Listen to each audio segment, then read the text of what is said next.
Anytime I talk to stand-ups or do stand-up podcasts, I feel like stand-ups kind of on improv a little bit. Hey, my name is Eric Berry. I'm a comedian who's just trying to make it.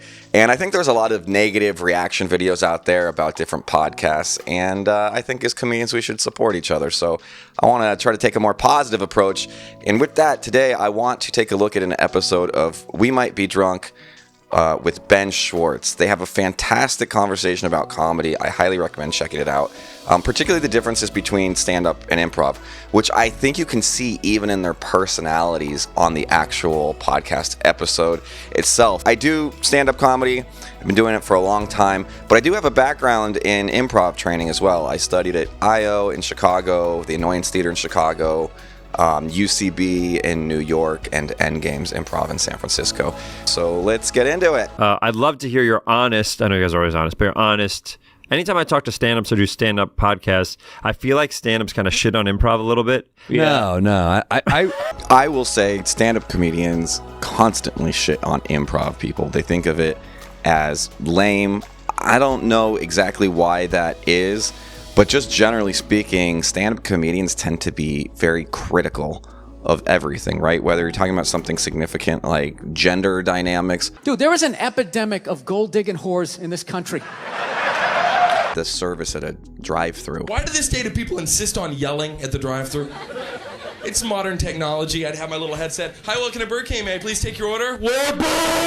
You know, they're nitpicking everything apart, and since both are comedy performers and they kind of occupy a similar space, stand-up comedians are naturally going to be critical. They're critical of other stand-up comedians, but they're very critical of improvisers. In the improv world, I never hear anybody shitting on stand-ups, and I think that that's just the general temperament of improv people, is that they're much more balanced and positive. That's not to say there's not some kooky people in there, but you're a loner when you're a stand-up, and you're very much part of a community when you're doing improv. Literally at the same time. No, 100%. But not good improv people, though. I mean, I think... Right. Look, here's the thing. If you're great at improv, it's like, that's insane. But I've seen... It's kind of like magic. You see someone who's bad. That's exactly what I say. Oh, I'm talking about magic in general, just the idea of like when you pull it off. But it's the same with you guys when you have a great stand-up set and everything's going. There's so much bad stand-up. How are stand-ups, how are we portrayed outside of stand-up? We look like the corniest. No, stand-up, no, because you can point to 1,000 movies. You can point to 1,000 specials. You can even point to Pryor or Steve Martin. You have different versions of stand-up. And in improv, before Middleditch and Schwartz. Middleditch and Schwartz, super funny.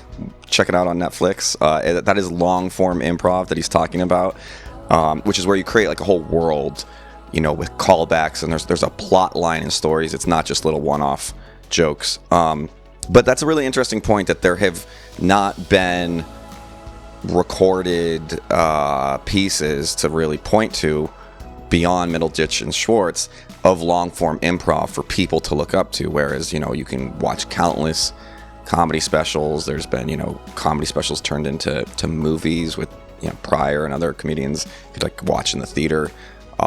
So there's role models of sorts that you see in public media that you don't really see as much with long form improv. There's only like one real special out there, and then there's a documentary on a team called TJ and Dave, who are great. But it was a doc kind of, and the other one was like Ass Cat, which was a UCB show, but it was on Bravo and it was shot different. So it wasn't really what they do. So like we never had something we could point to, like a Kevin Hart special. Or we had Who's Line. I know that's super mainstream. But that's short form. I do a totally different. So that's like it's like quick little jokes as opposed to like So you're like building something. Yeah, like we do. So if you ever watch a special, it's an hour and a half, like almost a play. We do an entire hour. We talk to an audience member for 10, 15 minutes. For Ben Schwartz and Friends, what I did this year was I asked the audience, tell me about the most exciting day or night of your life. And people raise their hands, and we pick someone that doesn't seem fucking bananas. And then we ask them, they tell us a story about the most exciting day or night of their life. And then we say, thank you so much. They don't talk for the rest of the show. And then we... In a lot of improv shows, long-form improv shows, you need to find some inspiration. That could be something as simple as someone give me a suggestion for a place or an unusual occupation. In this particular format that they're doing, they interview audience members about the most interesting day of their lives, and then that serves as the basis for material for them the improvisers to build a show off of and incorporate those specifics or just general themes into the show. I did improv for like 10 minutes. And Did even you? I had somebody told me if you're going to do stand-up, you should do an improv class just to learn how to This riff. is great. Where'd you take an improv class? The Pit. Yeah, I performed at the Pit when I first started. Who's your teacher? Nice. He was an old kooky guy. Armando Diaz. Maybe. He's not kooky, but he's like he's like the veteran over there. He was low bar. Oh, I don't he's even like know. the guy that like their forum's named after Armando Diaz. Yeah, okay. This like guy, amazing. he's intro. He probably was an intern that they gave us, but it was bad. But first thing I noticed was improvisers are supportive. Comics like, get out of my way, you piece of shit. Open mics at stand-up were like, they're just not listening. Like, Ruthless. The guy I tour with, who's like now one of my best friends. Barack Obama. Going back to what I said, improvisers are insanely supportive. There's a rule I'm sure you've probably heard of in improv, yes and, which means you never negate anything that your scene partner might have presented in the world. So, if someone comes in and says, man, am I hungry? You wouldn't want the scene partner to say, no, you're not, because you've just denied this truth that the other person has tried to bring into the scene. You want to say yes to it, meaning agree with the concept. You don't have to do that verbally, but you could. And then the and is, if that's true, what else is true? So if someone says, yeah, man, I'm hungry. It's like, yeah, well, I can't believe, our captors haven't fed us yet. So that's agreeing that he's hungry, and it's also adding in information and building out a world as to why you guys might be hungry. That's the supportive part. Stand-ups are very much into saying no and denying and punching the other person to be funny. Again, it's that hypercritical thing, and it's important to know that in improv, you're building something together. It's like a band, right? Like the drums are bringing something to the song that's different than what the guitar is bringing to the song. And you might want to be a very good or the best guitar player, but that doesn't mean that you want to do that at the expense of the drums. You don't want the drums to be bad, because when the drums are good, it actually makes you sound better also as a guitar player. That's very true in improv. And it's also important to realize that you're an ensemble. And sometimes playing a small part, doing a little thing, maybe you're just a tree in a scene, but that's going to complement everyone else on stage and what they're trying to do. I'm telling you, fellas, you're going to want that cowbell. So you have to work together and have teamwork. Whereas stand-up comedians, we don't like it when other comedians do well on the show. We know that that's fucked up and we shouldn't think that way. And of course we want to support our friends. But when people leave a stand-up show, the audience, you hear all the time as they're leaving, they'll say, oh, this person was my favorite comedian, or you were the best. And that's at the expense of the other comedians knowing or feeling like they weren't as good, right? It is a competition, whereas in improv, it's not a competition. That's a huge difference. But yeah, it was, first of all, it was crazy supportive. That's when I knew I was like, this isn't for me.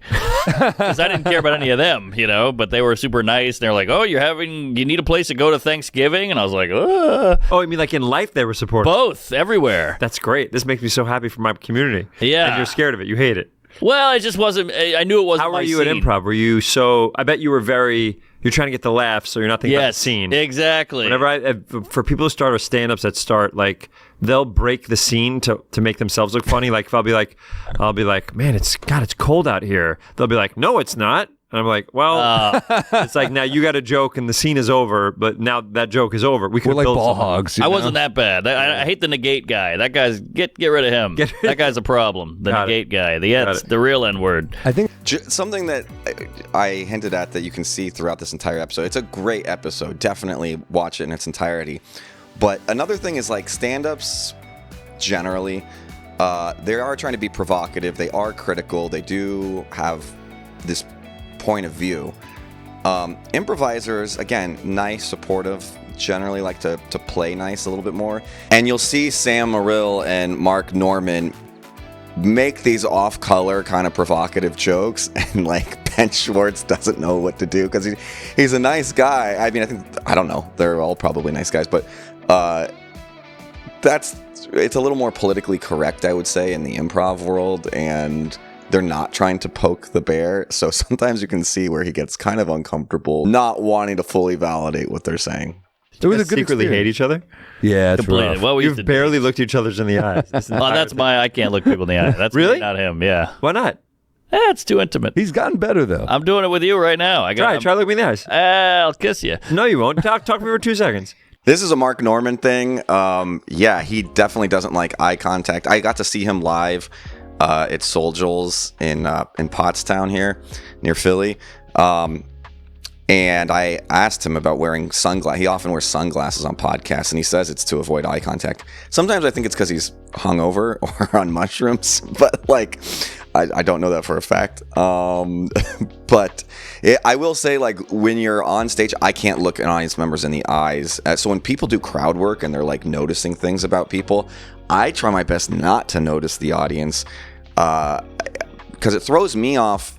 But also, I think it makes people laugh less because it's very confrontational when you're staring someone in the eyes. Like, audience members want it to be dark. They want the microphone, the amplification to be louder than their laughter so that they feel comfortable laughing and not really be seen. So looking them in the eyes seems counterintuitive. That. We're talking to each other. Well, I'm listening. If I look in the eye, I'll listen less. When you do stand-up, where do you look? Right over the head. Never look at anybody in the eye. Well, that's different because I think when you look at the audience, they go, ha ha. Yeah, I agree with I that. don't want to force a laugh. I hate when I see the audience. I love when it's totally dark. Same. I love when I hear for me, if it's like a big show, I come out after all these shows. I've probably done 2,000 shows by now, but it's like after all these shows, like I'm not nervous anymore unless it's like a big one, like unless a biggie is coming up. But I'm always, whenever I get my first laugh, I'm fine. I'm so comfortable. I just to know, like, oh, okay, we're here, we're gonna have fun. And I feel like a part of what I do, I remember Jim Carrey used to say this also, is trying to make the audience feel comfortable. So it's like at the beginning when I come out there, because for improv, they're going to make it all up on the spot. It could bomb. Oh my God, I'm nervous for these guys. I come out, I talk to the audience for 5 minutes, just talk to them. And then I invite the people I bring on my show, which is 3 people, I change it per show. And then we all talk to the audience. And then I do the interview. And now everybody's fucking calm. The audience knows what's going to happen. They're relaxed. We're relaxed. And then we do the show. And it always helps. Is there a version of that for you guys, or you have to go out blasting with like a great joke? I go out blasting. I want to get them right away because I don't feel like they trust that I'm funny. Right. I have to prove it right away. But they know what stand-up is. Sometimes people at our shows don't know what improv is. So it's That's true. They're like, what's going to happen? So we kind of have to explain it to them. I get that. I think they're saying the same thing. It's just different approaches to it. Ben Schwartz is saying for improv, he'll come out, and this is not true for every improv show, but he's doing these big theater tours now. He'll come out and just casually talk with the audience and kind of explain what they're about to see. And Mark Norman's saying he has to come out guns a-blazing and get the laugh right away. As a stand-up, I agree with Mark Norman's point of view, but I think the goal of both situations is to get the audience comfortable, and the best way to do that is for you to be comfortable on stage. Like, people don't like seeing people bomb. It makes them super uncomfortable, or it's very hard to be a self-conscious presenting comedian, even though, speaking for myself, we're all terribly self-conscious. And then there's characters of being self-conscious on stage, but you have to have the audience believe that you know that you're doing a character of being self-conscious, and therefore you have confidence in yourself to do that. I know I'm speaking in a lot of word soup here, but the audience wants to feel relaxed, and the best way, I think, to do that, in order to laugh, and the best way to do that is for you to appear relaxed and in control of the situation. Go stand up. I don't know how you do it. It's so brave. It takes balls. This, to me, is way ballsier because you have no net. We have nothing. We have, at least if it's written, and it still could bomb, but you know what you're going to say when you go out there. You got to go out blank. It's scary. I think so for me, when I started doing stand-up, I was way more nervous for stand-up than I was for improv. Really? Way more, because you have to work, and then you're saying, this is what I found funny. I find this so funny that I've been working on it for weeks, and now I'm going to show it to you. Let's see what you think. For me, it's like, I listen to something, now on the spot, and everybody in the audience knows on the spot, I'm going to try to make... This is a huge thing that Ben Schwartz is saying, and a huge difference. With stand-up, you have to have your joke be so good because people know that it's written, they know that it's been rehearsed, they know that you've said it, and so the expectation is much higher. when people do know that it's being made up on the spot, like an improv, they are so much more forgiving. And this is where I will generally say that improv is easier than stand-up. They're both hard. They're both can be awesome. But this is why. The bar to succeed in improv is way lower than stand-up. So if we're having a scene and I'm sitting at a table and my scene partner comes in to start the scene and says, "Hey, what's for dinner, Dad?" And I say, "Pizza with anchovies," that will get a laugh. Like, stuff like that has gotten laughs. It shows I've been on, because people are just impressed. It's not that pizza with anchovies is such a funny thing. It's that people are impressed at the magic, the trick of you responding and, answering a puzzle, so to speak, in the moment like that. If I was a stand-up comedian and you were watching my show and I said, "Oh, you'll never believe what I had for dinner last night. Pizza with anchovies." You'd be like, "What the fuck is that?" Even if it was like a funnier example, I could think of, like, the standard is so much higher with stand-up. The other thing is, if you do bomb in improv, you're up there with other people. You're failing together and you're succeeding together. With stand-up, when you bomb, it's such a lonely feeling. You're there by yourself, first of all, but also people know that you wrote that stuff. Maybe it's your point of view, so they're actually like judging the core of who you are as a human being much more. You'll hear people say things like, "Yeah, he's not funny." Now they won't say, "Oh, he's not funny to me." Or for me, but if it was a musician, for instance, you could be into EDM and not bluegrass, right? But when you see a bluegrass player, you don't say, "That's not music," right? You just say, "Oh, it's not my type of music." You don't deny the essence of them being a musician. With comedians, if someone doesn't find you funny, they say you are not a funny person, and they judge you for it. And if you are doing jokes that have a point of view and they don't think you're funny, sometimes it's like they're judging you as a human being. Like, they don't like you because of something you said on stage and who they think that means you are. I'm going to try to make a beautiful scene that makes you laugh. But it's like, we all know it's happening on the spot and we're trying to find it. You guys are like, "I've been working on this. This is the funniest thing I can think of right now." I'm like, "Let's see what you think." And if they say no, it almost feels like, but again, anytime I talk to stand-up, it's the same thing. They're like, "I'm not going to go on stage with nothing." But even that's the, crazy. But even by the way, you're looking so much more. This is amazing. Do you feel yourself doing it? All nose. You're looking at my nose. You can't look at my eyes. No. Even the greats have a low batting average, though. Like, I mean, we were talking about we'd throw jokes that we thought were hilarious to each other out, and it would get just nothing. Yeah. Like, I had one that I was like, maybe that's a bit, and the line between like truthful and too mean is so thin. I had an angle that wasn't working that he thought was funny. That was like, it was about Luigi and about, like, we were doing all these topical jokes that Luigi. Oh, just recently then? Yeah, it was last week. Yeah. The one, remember that one? You're like, "That's got to be in because it hit." And then the next show, they looked at me like I was the biggest asshole in the world. Where I said, women, you like all these bad boys. It was like Luigi Mangione and the Menendez brothers. Like, you like, these guys are hot. I'm like, maybe that's why you're so mad that they're taking away a woman's right to choose. You choose horribly. Oh, God. That's funny. And how'd it go? Notice Mark Norman's reaction. "Hey, that's funny." And then the difference in reaction from Ben Schwartz on that. First show it killed, and then the second show they were like, "What?" Are you guys the barometers for each other?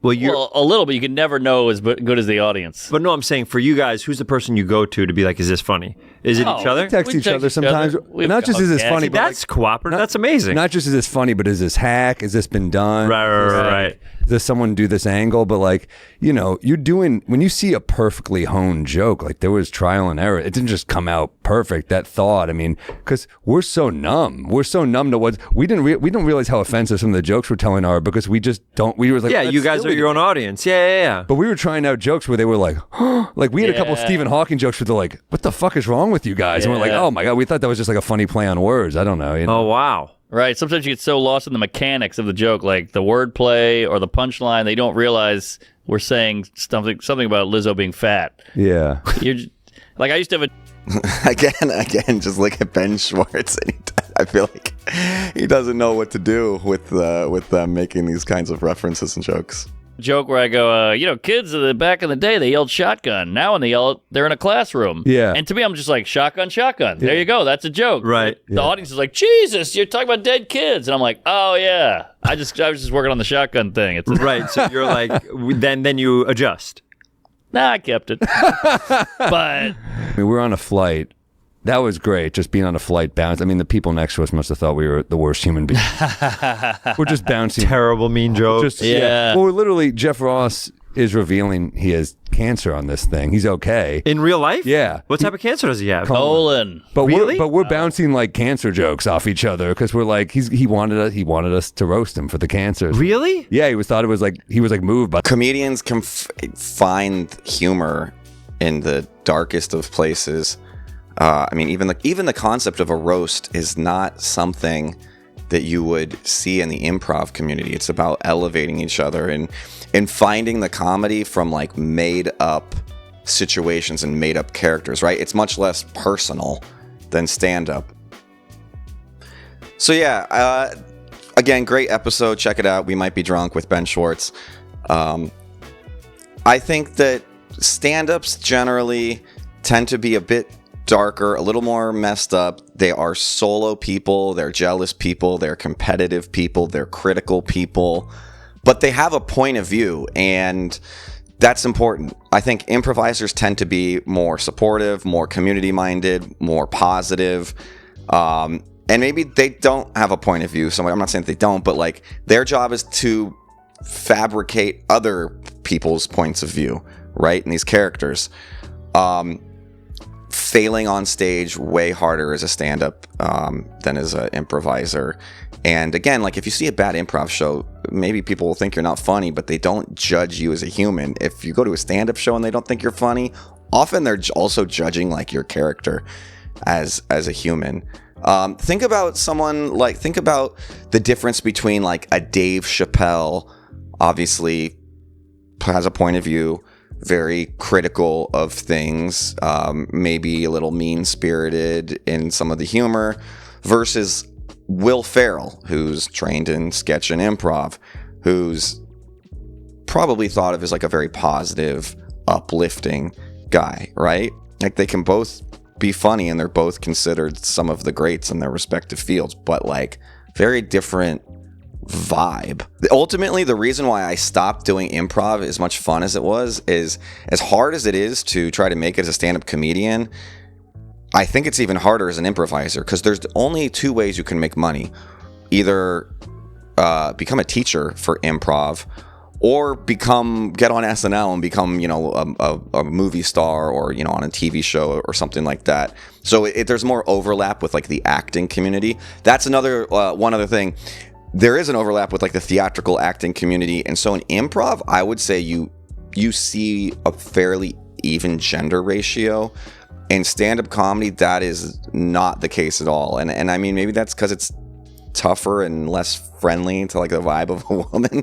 But like, I remember going to an open mic in Austin, and I'm not kidding because there was a line you could see, and there was 53 men before we ever saw a woman in line. All right, thanks so much. I painted my nails because I am transitioning. Yes, not into a woman, but someone who feels more comfortable saying the word fat on stage. So that's, I feel like you should be able to relate to the material, I have a bit where I use the word that I'm working on, and I expect to be in a dress by the end of the week. You should see how I'm preparing for my N-word bit. No, I painted my nails. People say, that's gay to paint your nails. And what I think is gay is masturbating and looking down and seeing a meaty, hairy man's hand off your That's gay. What's not gay is painting your nails and looking down and seeing a nice, meaty, hairy lady's hand off your You know what I mean? Beautiful, beautiful lady with amazing grip strength. Someone should take that woman out to dinner.